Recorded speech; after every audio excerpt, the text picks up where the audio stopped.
Salut à tous, on se retrouve pour une nouvelle vidéo et la suite de la vidéo d'actualité donc de la semaine dernière sur l'Arnold Classic. La semaine dernière, je vous ai parlé des classiques physiques, cette fois-ci je vais vous parler des Open Bodybuilding. Je vais commencer cette fois-ci par les deux grands favoris de la compétition. Brandon Curry pour moi donc le favori, en tout cas sur le papier c'est lui le numéro 1. Forcément, Monsieur Olympia 2019, vainqueur de l'Arnold Classic en 2019. Là il se prépare depuis 11 semaines toujours à l'Oxygen Gym. Il dit que l'an dernier à Olympia où il finit deuxième, il avait préféré donc peut-être arriver plus plein sur scène, un physique qui lui correspond mieux pour lui, qui fait mieux ressortir ses muscles, etc. etc. Mais qu'en 2019, il comprend qu'il a été champion euh, parce qu'il était en meilleure condition. Donc à voir ce qu'il va nous apporter. En termes de déséquilibre au bas, parce que c'est ce qu'on lui reproche le plus, hein, je sais pas trop à quoi s'attendre. Sur les photos, on voit toujours qu'il est séparé, qu'il a l'air d'avoir un petit peu rattrapé ce déséquilibre, machin, machin. Et puis finalement, sur scène, on n'arrive pas toujours à voir la même chose. Donc, je laisse un petit peu la scène parler pour moi là-dessus. Et donc, j'attends mars. Pour William Bonac, donc lui qui a gagné deux fois à l'Arnold Classic auparavant et qui l'an dernier n'avait pas pu venir à cause de la crise sanitaire. Là, il va revenir à l'Arnold Classic. Il veut, je pense, clairement oublier l'année 2021 parce que à Olympia, ça a été le moins bon William Bonac qu'on avait vu depuis des années. Donc, il a vraiment fait un très mauvais Olympia pour lui, je pense. Là, du coup, il s'est préparé avec Chad Nichols, à voir ce que ça donne. Moi, je pense que du coup, on va voir un William Bonac qu'on n'a jamais vu jusqu'ici, parce que Chad Nichols, bon, bah, c'est un préparateur qui est différent. On voit comment il a transformé certaines personnes, donc je me dis que potentiellement on peut voir un William Bonac différent. En tout cas sur le papier, vu son palmarès, ça reste clairement le second pour moi favori. Et pourtant c'est peut-être celui qui est le plus à perdre par rapport aux quatre prochains dont je vais parler, qui sont pour moi les quatre gros outsiders du plateau. Alors peut-être celui qui fait le plus parler, c'est Brett Wilkin, préparé par Matt Jensen. L'an dernier, deuxième à Chicago, derrière Hunter Labrada qui fait quatrième à Olympia derrière. C'était très très proche l'un comme l'autre à Chicago. Donc on voit que Brett Wilkin, pour sa première compétition pro, il avait marqué plus que les esprits. Là, sur ce qu'on peut voir de sa prépa, c'est pareil. On voit que le physique, il est fou quand même.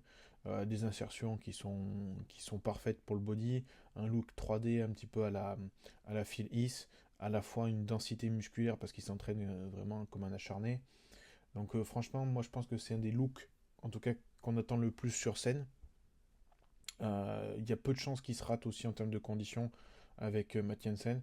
Donc forcément c'est un des favoris aussi pour le top 3 je pense. Peut-être même aller chercher la victoire, hein, parce que bon l'an dernier ça restait Nick Walker qui a gagné, c'était une surprise, et pourquoi pas cette année la surprise Brett Wilkin, franchement c'est pas impossible. Ensuite, en note des favoris outsiders, on va dire, donc il y a Steve Kuclo. L'an dernier aussi, lui, bah, il s'est raté sur sa saison.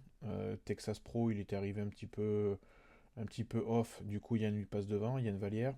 Après l'Arnold Classic, il était peut-être plus conditionné, mais un peu moins esthétique. Et donc là, il finit troisième. Là, il est reparti à fond dans la prépa. On voit que les photos, c'est pareil. Les updates, il est en forme. Il n'y a rien à dire. Donc, ça, il faut pas l'oublier. Ça reste un des favoris, en tout cas aussi pour le top 5, le top 3, je sais pas, mais je dirais bien le top 5 en tout cas. Ensuite, Regan Grimes. Alors, bon, bah, Regan, il a fait un Olympia décevant en soi parce qu'on n'a pas vu beaucoup de progression par rapport à l'Olympia d'avant. Par contre, là, depuis qu'il se prépare avec Milos Sarchev, donc juste après Olympia, on a vu qu'il a beaucoup changé, que ce soit sur les shows qu'il est venu faire en Europe et en Afrique. Il a bien changé déjà. Et depuis, il s'est repréparé. Il a eu une petite phase un petit peu de prise de masse, si on peut dire. Et puis la préparation qui est attaquée pour l'Arnold Classique, on voit qu'il est énorme. Il n'a jamais été aussi énorme, je pense, en tout cas depuis qu'on le voit pro. Donc franchement, là aussi, avec une chaîne postérieure qui est une des meilleures du plateau, il peut faire très mal.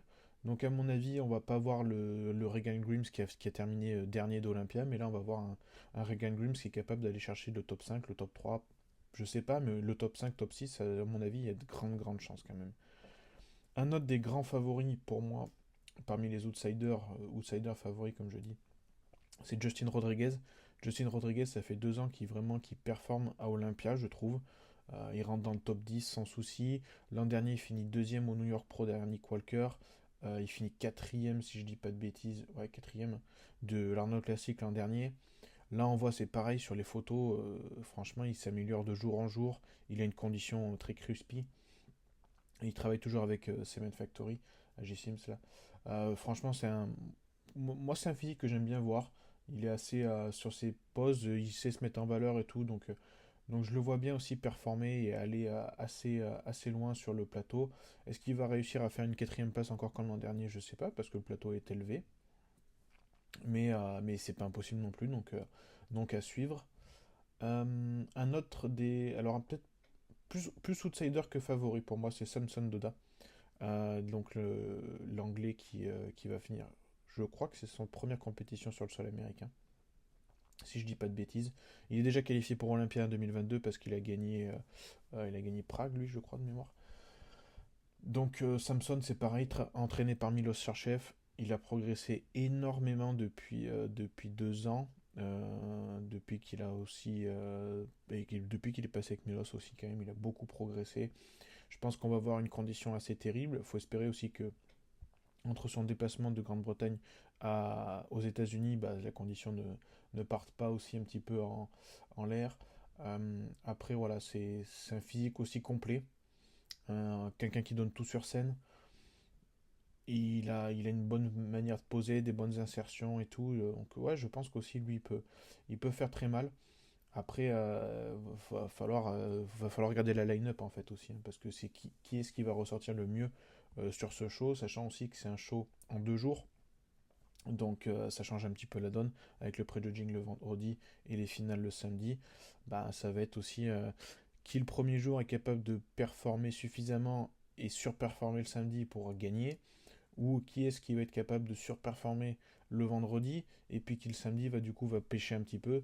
C'est un jeu qui est pas forcément évident. Tout le monde n'a pas fait des compétitions sur 2 jours, donc aussi bah, certains ils vont découvrir ça. Donc voilà, c'est aussi une chose à prendre en considération. Derrière, je vais parler des trois qui pour moi vont compléter malheureusement la fin du peloton, si je peux dire. D'abord, donc Fabio Rezende, je pense que je le dis bien, le Brésilien. Alors l'an dernier, il a gagné le toute catégorie en amateur, ce qui lui permet d'être qualifié cette année pour l'Arnold Classic. En tout cas, ils invitent toujours le vainqueur d'amateur overall. Euh, En soi, il a un physique très cohérent et il n'y a rien à dire, mais là, le line-up est pour moi quand même bien au-dessus de lui. Donc voilà, mais ça va être intéressant de voir sur scène, honnêtement. Je pense qu'il va aussi arriver dans une très bonne condition. Donc voilà, après, je pense qu'il a un look un peu plus blocky. Donc à voir. Autre compétiteur, Max Charles. On a, Moi, honnêtement, j'attends plus grand-chose de lui. Là, apparemment, il a bien progressé. En tout cas, il a fait quelques snaps au story, en tout cas. On voit qu'il a progressé, on dirait, mais honnêtement, j'attends pas dans le top 6. Voilà. Et voilà à peu près pour le plateau qui va se présenter. Moi, je pense quand même, donc, comme je dis, que Brandon va gagner. Derrière, honnêtement, je pense que William Bonac va avoir de la difficulté à garder une deuxième place. Et Brett Wilkin, pour moi, risque d'être assez haut placé, sans oublier donc toujours Steve Kuclo, Regan Grimes et Justin Rodriguez, et plus Samson, je dirais. Donc voilà, là, le top 6 va batailler dur, à mon avis, quand même. Et on va, je pense, encore avoir, comme l'an dernier, des surprises. Je vous laisse commenter pour me dire bah, qu'est-ce que vous voyez gagner, qu'est-ce que vous voyez gagner, puis aussi qui est votre favori, parce que c'est pas nécessairement le même. Donc voilà, dites-moi ça en commentaire. N'hésitez pas à partager aussi la vidéo, ça m'aide toujours un petit peu. Et puis je vous dis à très vite, et cette fois, ça sera pour les résultats tout simplement d'Arnold Classic.